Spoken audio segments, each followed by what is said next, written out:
Welcome to the show. Welcome to Your Thought Life podcast. I am your host, Michael Anderson. Today we're diving into the topic, the hidden burnout secrets of top performers. And there are counterintuitive ways that top performers prevent burnout. And if you've ever felt like you're running on fumes or that success comes at the cost of your well-being, you by no stretch of the imagination are alone. Burnout does not discriminate. It affects entrepreneurs, business owners, leaders, anyone trying to move from where they are to a dream, a goal, an aspiration that has a higher elevation. I'm going to tell you something that is incredibly counterintuitive. You can do everything you desire to do to achieve your milestones without burning out. You can stay energized and be absolutely productive without burning out. I'm going to talk a little bit about science today, more so than normal, to really bring these concepts home.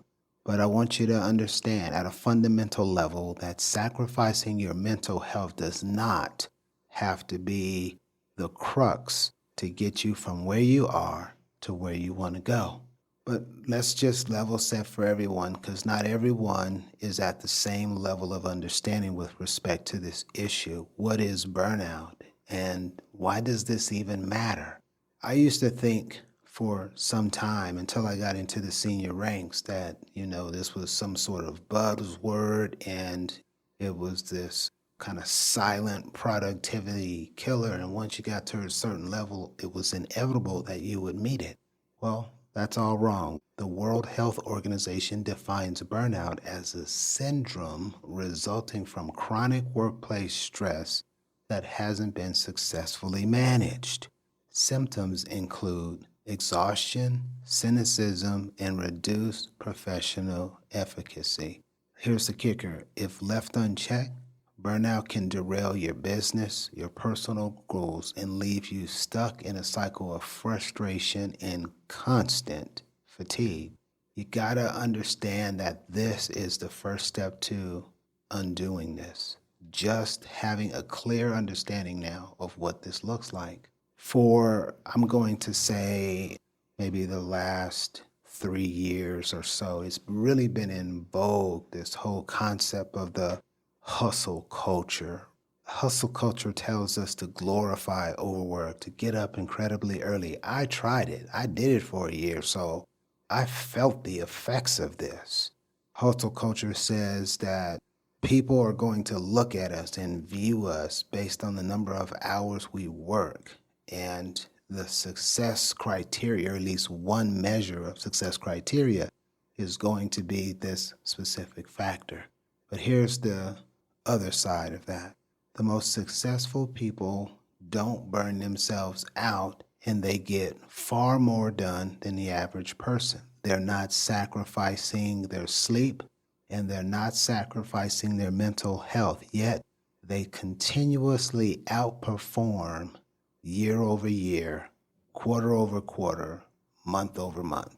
What's the difference?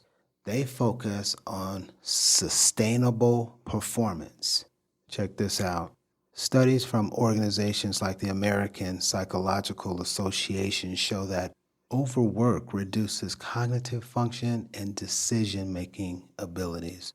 This is not something that you need playing out in your life when you're trying to move from point A to point B, and you've got this level of resistance coming directly against your upward ascent. You don't need this. This is not good for you. It's not a sustainable model, and it does not allow you to sustain high levels of performance. Top performers, I'm thinking about Elon Musk, I'm thinking about Ariana Huffington. They've both spoken out very, very vocally about the importance of balancing work with rest. Small sidebar, if you're not getting 8 hours of rest, you should begin doing that immediately. This has been tied directly to some of the longevity studies that have been done by Dr. Sinclair. If you're not getting 8 hours, start doing that now. Don't wait.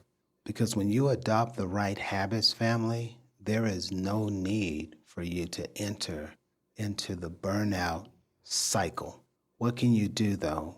Let's say, for instance, you, someone you're working with, a close confidant, associate, someone you're doing life with is experiencing this. How do you know? Well, we've already given you a definition, so now you can pinpoint it. What do you do after you've pinpointed it? Here's what you should do. First things first. We already touched on it just a wee bit. We're going to give it a little more color. We got to rest. Prioritization first begins with a good night's sleep. That means that in addition to shutting down operations at a reasonable time, you have then a period where you wind down. You have a lifestyle, if you will, that starts to develop where you're taking in good proteins, you're taking in a high degree of vegetables and fruit, low sugar. You're absorbing into the body copious amounts of water and nutrients. Think vitamins, minerals, supplements. And you're doing this on a regular basis. 7 to 9 hours of rest. Sleep is not a luxury. This is not a negotiable if you want to have peak performance. It's mandatory. Moreover, I've shared with you Dr. Sinclair's work. It's one of the markers that are tied to longevity. If you want to live longer, you need to sleep 7 to 9 hours.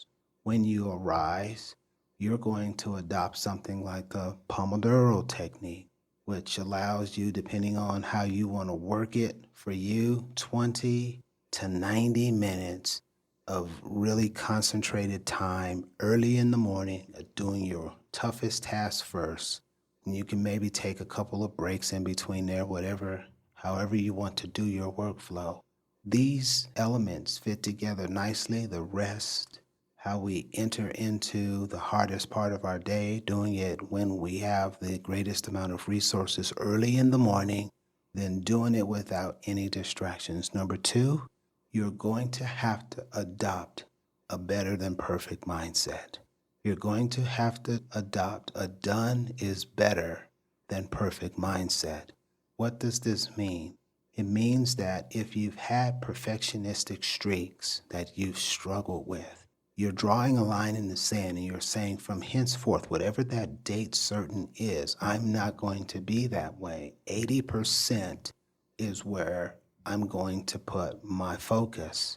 A study published in the Journal of Experimental Psychology found that perfectionism increases the risk of burnout. Why? Because you're never done. You're always striving, analyzing, and there's so much energy distribution that goes into that process, only for you to find another flaw, to find another angle that needs attention or something else that needs to be fixed.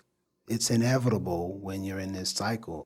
This is specifically why we want to undo this behavior. We want to focus on progress, not perfection.